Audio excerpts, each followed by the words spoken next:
Chapter 1. The Strange Idea. Learning while you sleep. You are tired after a long day. You close your eyes, you fall asleep, but your phone is still playing. Soft English words enter your ears. Sentences repeat again and again. You are not awake, but your brain is still listening. At least, that's what some people believe.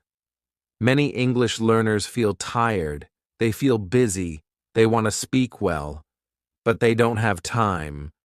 So, they search for new ideas. They want easy ways to learn. They want results without pressure. Then, one day, they see a video. It says, "Learn English while you sleep." They feel curious. They click. At first, the idea feels strange. How can you learn without reading, without writing, without speaking? Just close your eyes and sleep?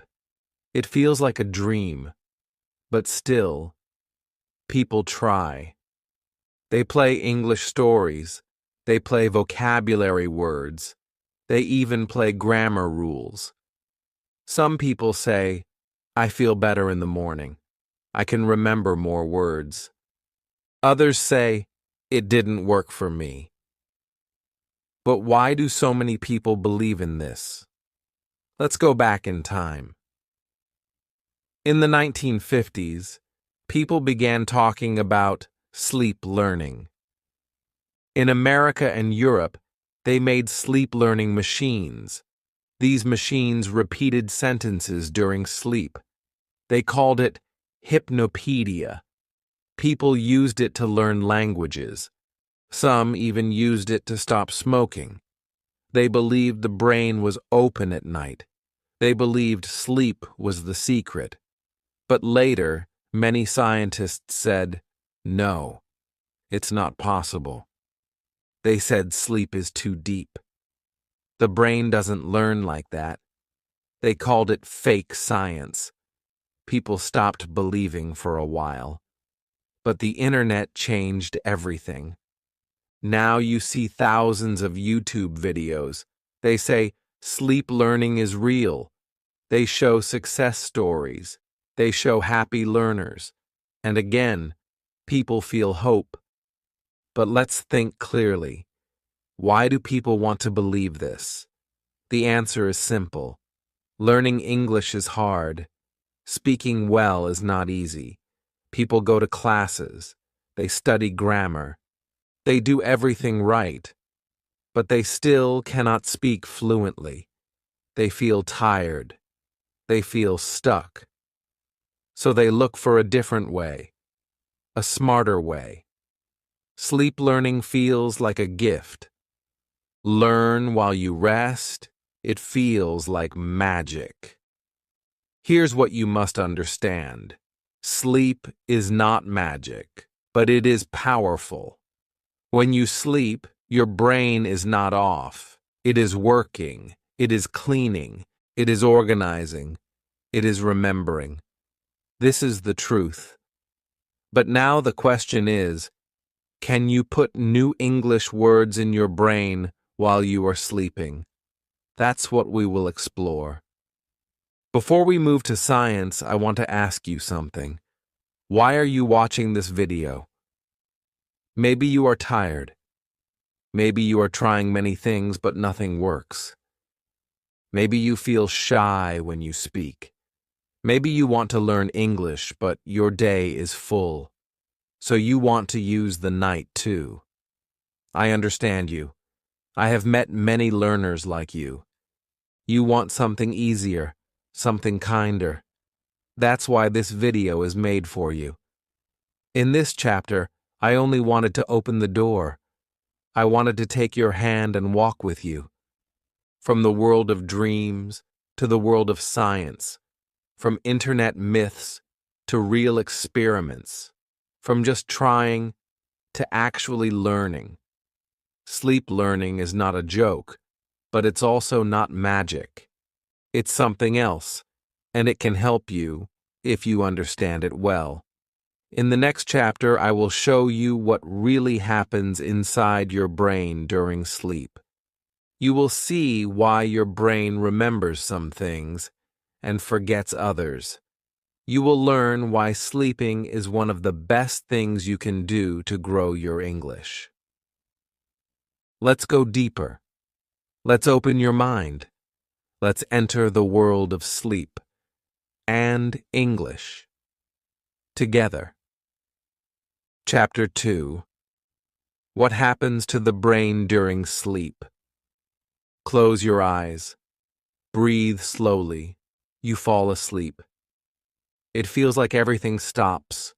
Your arms rest. Your eyes close. Your thoughts disappear. But inside your head, something amazing begins. Your brain does not sleep like your body. It stays awake. It works silently. It works in a beautiful, hidden way. While you rest, your brain is cleaning. It is moving things. It is choosing what to keep and what to throw away. There are stages of sleep, not just one. There are 4 main stages. They repeat again and again during the night.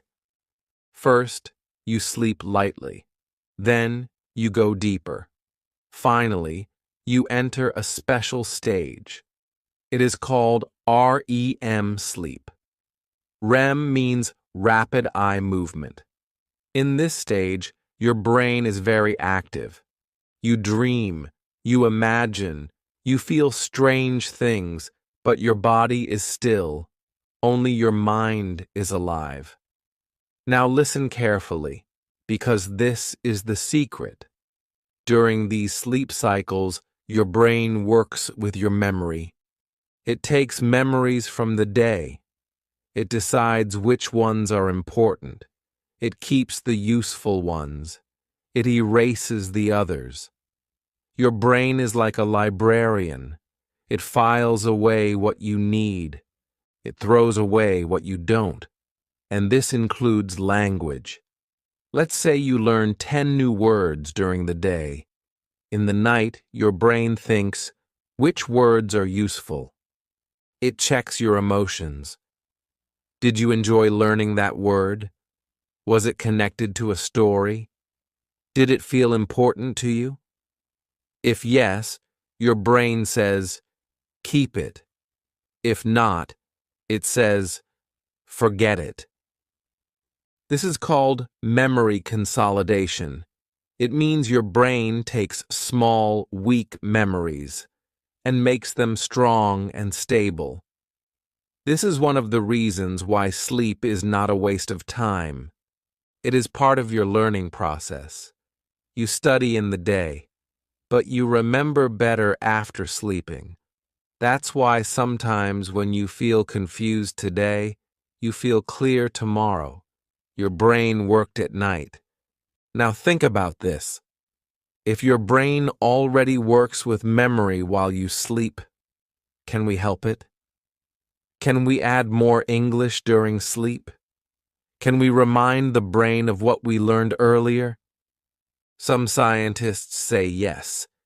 If you listen to the same words again while you sleep, your brain may remember them better. But here is the truth. You must hear the words when you are awake first. Sleep does not teach you something new. It strengthens what you already know. This is important, very important. So what does this mean for you? It means this. If you listen to a short English story before bed, your brain may save it better. If you repeat new phrases in the evening, they may become stronger in your mind. And if you play soft English audio at night, your brain may listen to it again. Not clearly, not perfectly, but softly, like a background whisper. And that whisper may help. But be careful. Your brain is not a robot. It doesn't learn everything you throw at it. It chooses. It decides. It works best with things that feel real, that feel emotional, that feel useful. That's why stories help more than just words. That's why feelings help memory. And that's why fun learning is better than boring study. So, should you sleep with English audio playing? Maybe. But only if you first enjoy the words while you're awake. Only if those words feel real to you. Then, at night, your brain says, "Ah, I know this. Let me keep it." And that is beautiful. Now let me ask you something. Have you ever gone to bed thinking about something and dreamed about it? That's your brain working. That's your night teacher. And maybe English can become part of your dreams too. In the next chapter, we will explore what science says about this. Real experiments, real people, real results. And we will ask, can you really learn new English words in your sleep? Or is it all just a nice dream? Let's find out together. Keep watching. We are just getting started.